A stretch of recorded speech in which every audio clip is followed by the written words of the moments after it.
students, so in this video we are going to talk about double fertilization, which is a very unique event to angiosperms. मतलब कि सिर्फ flowering plants में देखने को मिलता है और किसी तरह के प्लांट्स में देखने को नहीं मिलता। तो आखिर क्या है ये डबल फर्टिलाइजेशन, उसको समझने के लिए पहले चलते हैं थोड़े से बेसिक्स पे। Today's topic is double fertilisation. देखो, ऑलरेडी हम पढ़ चुके हैं कि फीमेल रिप्रोडक्टिव सिस्टम को हम क्या बोलते हैं, कार्पल और पिस्टिल, या फिर हम इसी के लिए एक टर्म यूज करते हैं गाइनेशियम। सो मैंने काफी बड़ा बनाया क्योंकि मुझे बहुत सारे स्ट्रक्चर्स बनाने हैं इसके अंदर। अब इसका जो टॉप पे प्लेटफॉर्म लाइक स्ट्रक्चर है, इसको हमने कहा स्टिग्मा, जिसपे आपके क्या करते हैं, आपके मेल गैमेटोफाइट यहाँ पे लैंड करेंगे, जिसके अंदर बेसिकली क्या होता है, आपके मेल गैमेट्स होते हैं। ठीक है, तो यहाँ पर स्टिग्मा के ऊपर क्या होता है, बहुत सारे स्पीशीज के पॉलन ग्रेन आके लैंड कर सकते हैं। किसी सिंगल स्पीशीज नहीं आ रहे बिकॉज ये एक्सपोज्ड पार्ट है फ्लावर का, तो हवा से आ गए या इंसेक्ट ने लाके छोड़ दिए, तो ऐसा नहीं है ना कि स्टिग्मा किसी को भी एक्सेप्ट कर लेगा। स्टिग्मा की भाई अपनी एक वैल्यू है।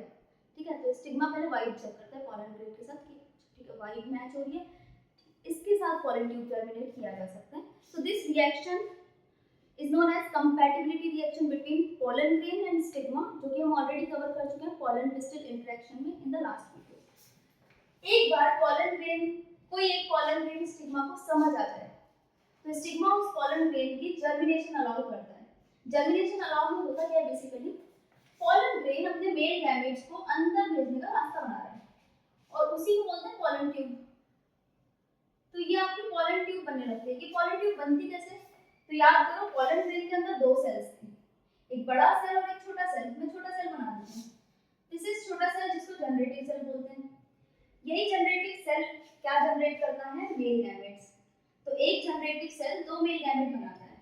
तो हमारे पास हम कह सकते हैं कि एक पॉलन ग्रेन में दो मेल गैमेट होंगे, तो यहाँ पे आपके पास दो मेल गैमेट्स बनेंगे। उसके साथ साथ यहाँ पे एक बड़ा सेल होता है जिसका न्यूक्लियस ऐसे इरेगुलर लार्ज होता है, बिकॉज ये डीजनरेटिंग न्यूक्लियस, ये डीजनरेट हो जाएगा। ठीक है, और इसी बड़े वाले सेल का साइटोप्लाज्म इलोंगेट करने लगता है ऐसे।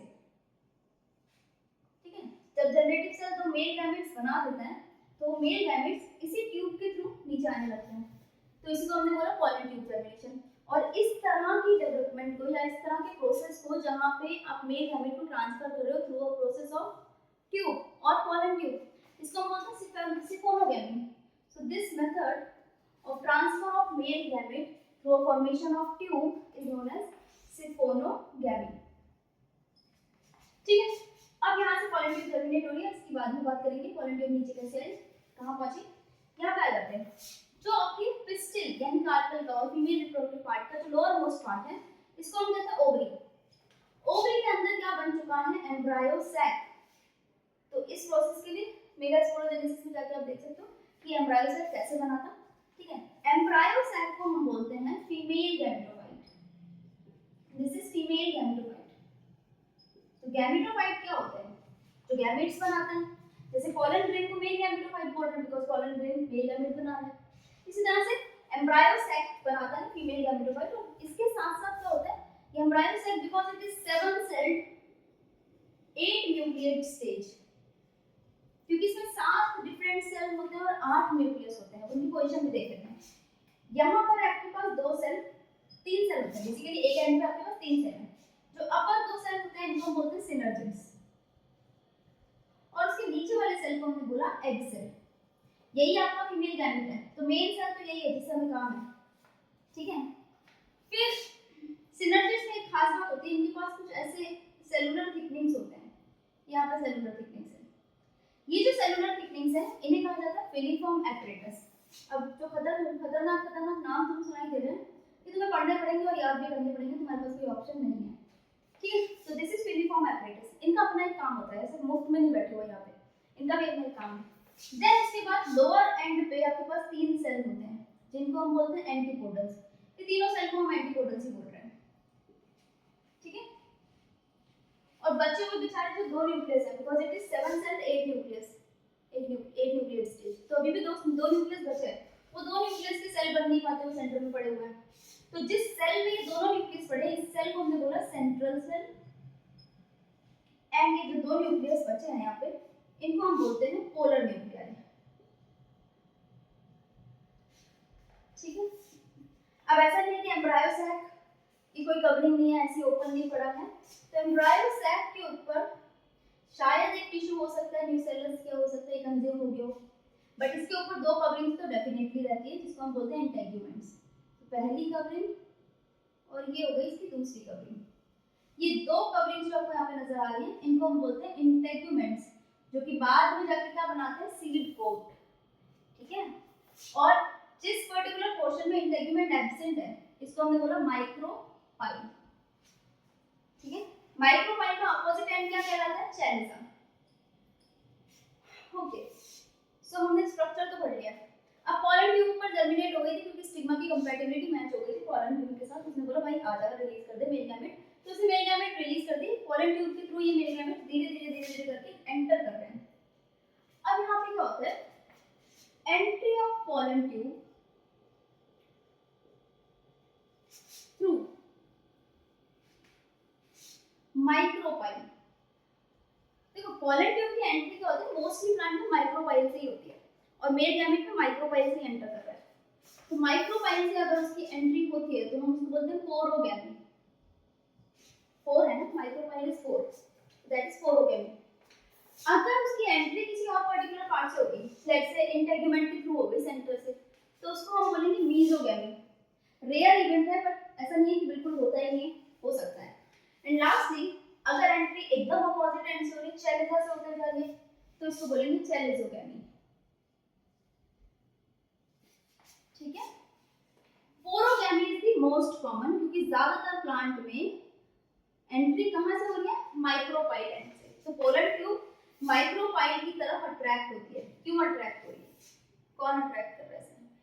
तो ये फिलीफॉर्म एपरेटस थे यहाँ पर, इनको बोलो तो मुफ्त में ही बैठे कुछ काम करते हैं। तो फिलीफॉर्म एपरेटस अट्रैक्टेंट सीक्रेट करते हैं जिससे पॉलन ट्यूब उसकी तरफ अट्रैक्ट होती है। ठीक है, तो यहाँ पे हम लिख सकते हैं कि फिलीफॉर्म एपरेटस कर क्या रहे हैं, guides the entry of pollen tube.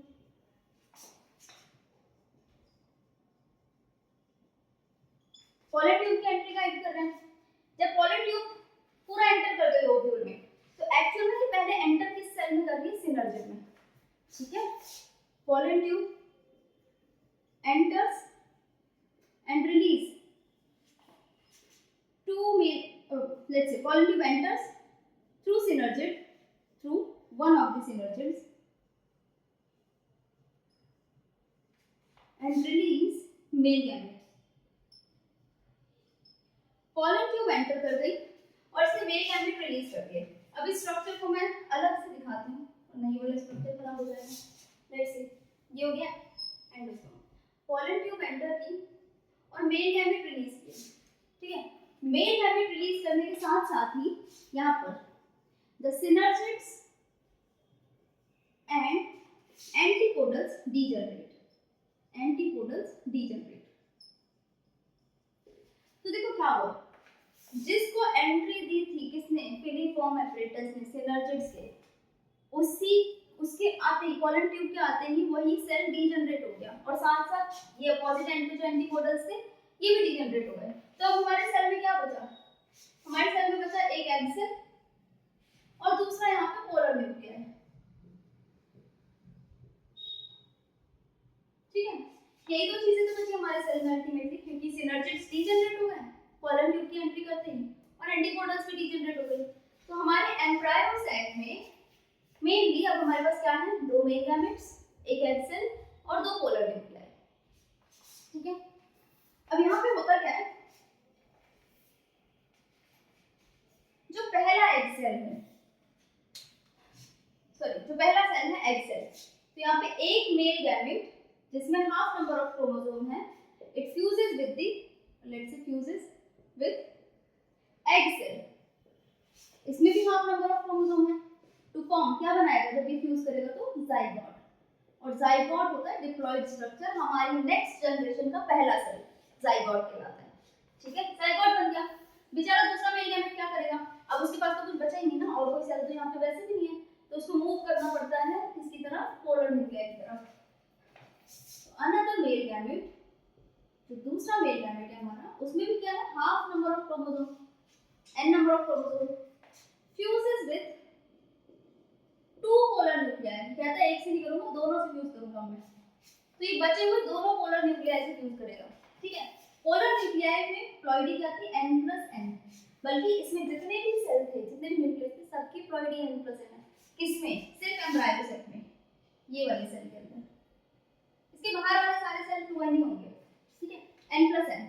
तो यहाँ पे जो बनता है structure to form primary endosperm nucleus, primary endosperm nucleus,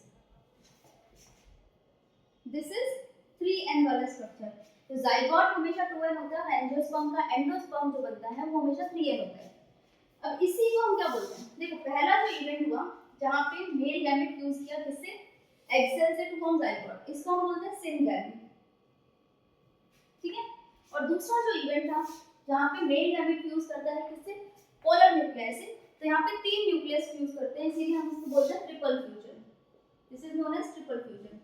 now what is double fertilisation, क्योंकि दो बार फ्यूजन हो रहा है तो इस पूरे इवेंट को हम क्या बोलेंगे, double fertilisation. So there syngamy plus triple fusion is called double fertilization। ठीक है, नाउ देखो जो आपका जाइगोट बना है, ह्यूमंस में भी क्या होता है, जाइगोट बनता है तो क्या बनाता है, एम्ब्रियो, नेक्स्ट जनरेशन का पहला सेल होता है जाइगोट। तो यहाँ पर भी जाइगोट क्या बनाएगा, एम्ब्रियो।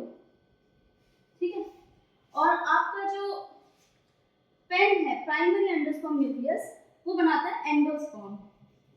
एंडोस्पर्म जो होता है ये न्यूट्रिटिव टिश्यू है जो जाइगोट के लिए बनता है खाना, क्योंकि जब जाइगोट एम्ब्रियो बनाएगा तो उसको मल्टीपल सेल डिवाइड करके एक बड़ा स्ट्रक्चर बनाना है, और इसके लिए चाहिए बहुत सारी एनर्जी, और एनर्जी के लिए चाहिए खाना।